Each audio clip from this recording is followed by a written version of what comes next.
And don't chop that tauntaun's head off you know, while you're riding it. yeah, I think the Tauntaun likes this game because he makes it in this version of the story. Does it Yeah, become a sleeping bag for Luke? right. You know, to tie in that scenario with what was that horror movie with the Sasquatch that throws the sleeping bag against the tree? Oh yeah, I don't remember the name of it, but Imagine, I think it was Night of the Demon, maybe, yeah, but that sounds imagine just familiar. an ice swamp throwing a tauntaun with like Luke in it, and then it like pierces Oh, like an icicle. oh, dude, I'm doing this all wrong. These Bomar monks are messing The me up. Oh Bomar. no, no, You, no! No, I forgot. I'm supposed to slide. yeah, That's the trick. You're just supposed to before slide. before they spawn, I Yes, guess. yeah. You slide, so you miss their spawn. Like I think Right. the So first one makes hopefully, it, but yeah. There you go. Oh, okay, oh shit. there we go. Yeah. I So like that you what's the make the I like that you make the distinction of ice wampas because these must be ice Bomar monks. right?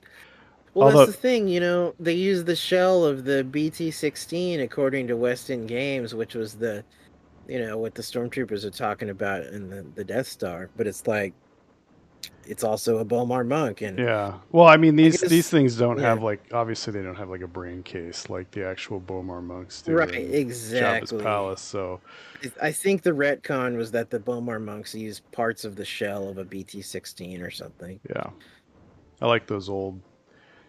I mean I guess you could call them retcons, but at the same time it's like you're just actually it's not even a retcon. You just A yeah smoothing. yeah you're just explaining things in an interesting way, like Yes, tying things together in an interesting way.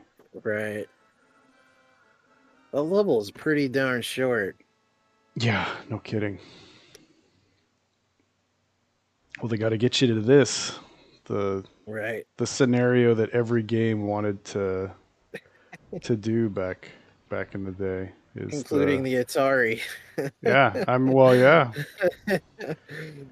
But this was the first time, well, because there was even the side-scrolling version on the Empire for NES. yes Um, but this was the first time I think anyone attempted a 3D terrain version of the Battle of Hoth.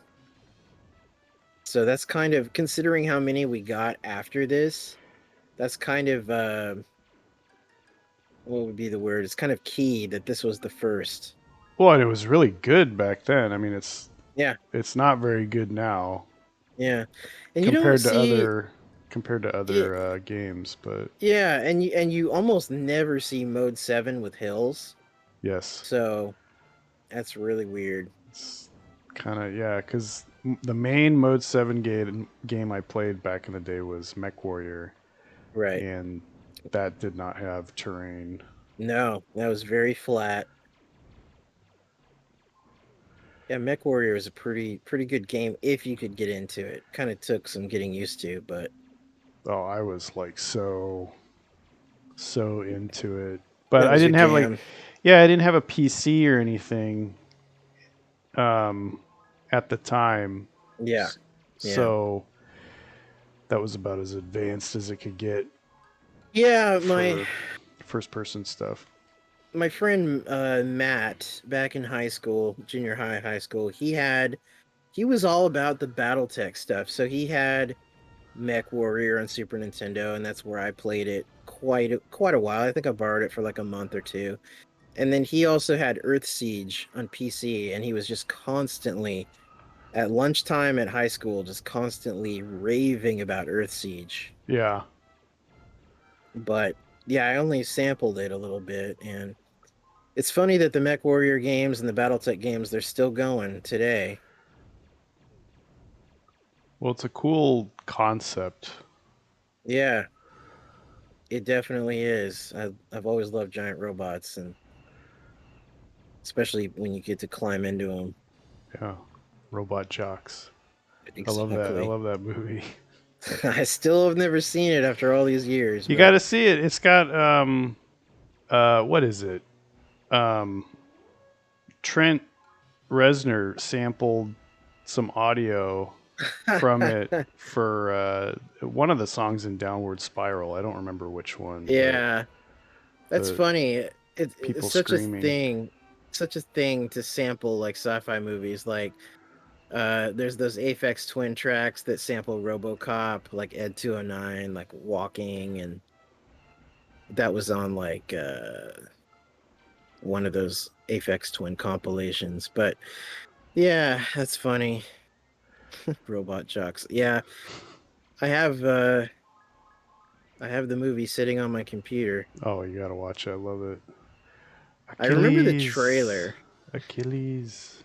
I remember the commercials, and I actually I don't know if I saw the trailer, but I do remember the commercials when it came out, and I was like really stoked about seeing it. Obviously, being a Robotech fan, I was like, Mm-hmm. "Whoa, dude!" Like, and I remember when I was finally seeing the trailer once, get on YouTube and check out old stuff. I was like, it looks pretty good for what they were trying to accomplish in the early 90s. Like, obviously, a lot of stop motion and, like dated pre CG effects and stuff, But I but think it works. It works really it well. works because it gives it that it's all robots anyway, so it makes it look very mechanical. Yeah. So, I and would I think, say that they probably almost certainly spent the entire budget on the special effects because the human parts are like the set pieces and everything are like really cheesy. Like it seems yeah, like really low Star Trek. budget, but everything else is like great. Yeah, yeah. Almost as great as this flat screen image of an AT-AT as you go around it, Yeah, I know. Doom style. Whoa, no. That's Uh-oh, what always that's not screwed good. me up. That's not good. I need Whenever hearts. whenever I played this level, I'd always run into the AT-ATs. Well, then you got these Uh, little stormtroopers shooting you. They're little pea shooters. can you imagine the Hoth wind chill on a speeder bike? Like, good lord, I can't even Oh handle a. no! Let's see. It was a Oh, stormtrooper that got me. damn! All right, It's like those whatever. pesky Jawas in Super Star Yeah, Wars, I know. but You 10 times worse. didn't have AT-ATs going for you.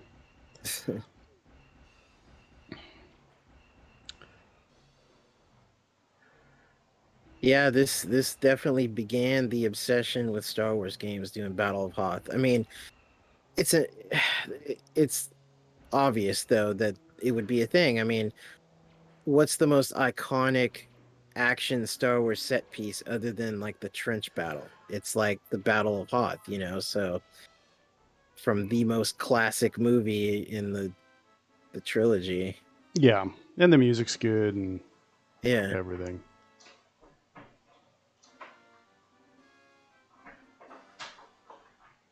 Oh yeah, this part.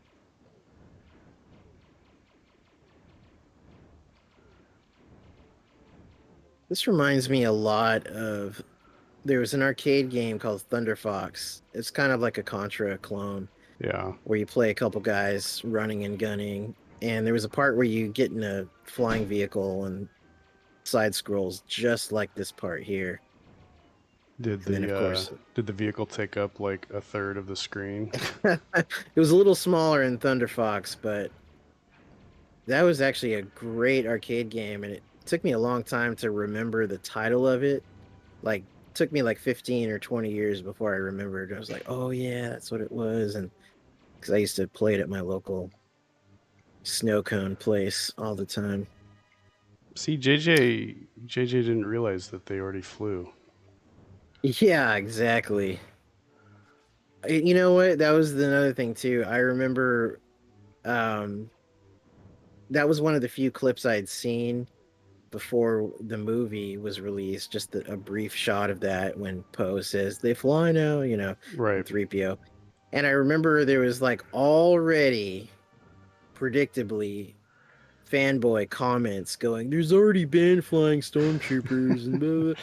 And it's like Good Lord. They're not gonna fucking dig into the history of jetpack stormtroopers when they're making these new movies. I mean, yeah, they got Pablo to smooth things over here and there, but it's like, come on, just let it slide. It's no fucking big deal Get if a like life. yeah, it's like that. Like, look, I'm as obsessively nerdy as the most 1% of Star Wars fans, but I can let go and just be like, it's a fucking movie. I don't care. Mostly, except for when starships enter hyperspace within an atmosphere. Yeah. Then, no, this cannot stand.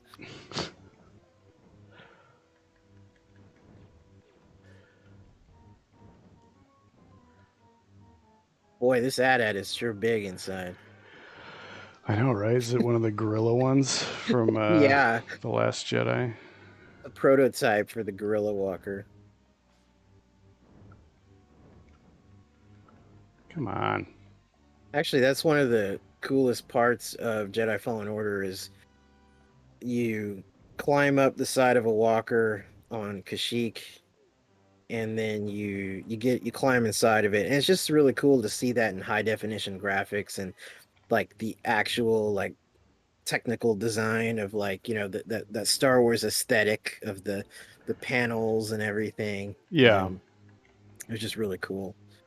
And you can see like speeder bikes in storage, like off to the side, like two or three of them.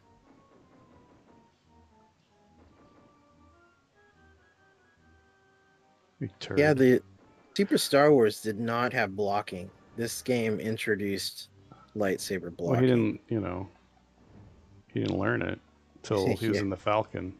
right. Should have introduced it right after they got to the Death Star. Yeah, it's kind of important.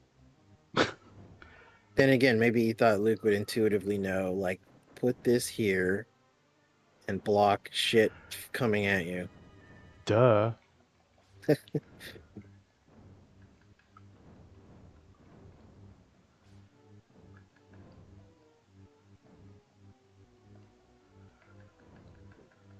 Yeah, one of the more annoying attacks is those when you have those seekers come after you, like right there from those e-webs or whatever.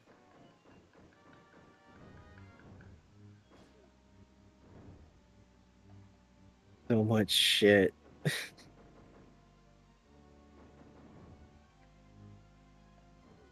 Oh, jeez. And the shrapnel. Uh huh.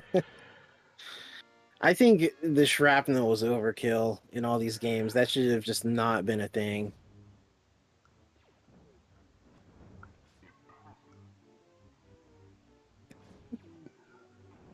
Did we already say, like, when we did the Super Star Wars playthrough, how when Vader says "impressive" on that power up, it sounds like he does in Rogue One, or it sounds like he has a cold or something. I don't know, but that is true.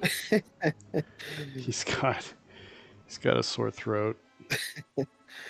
Yeah, He just seemed thin. there's something about the recording of him in Rogue One. But James Earl Jones, when he did Rebels episodes, he sounded great as Vader. Like, Yeah. as good as Scott Well, Lawrence. scheduling, and they can't, you know, Yeah, they yeah, if he's not 100%, it's like whatever. yeah, yeah. And I don't know.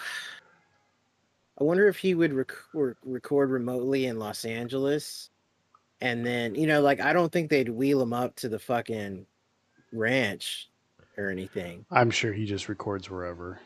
Yeah, that's what I'm guessing. Hand looks so dapper there.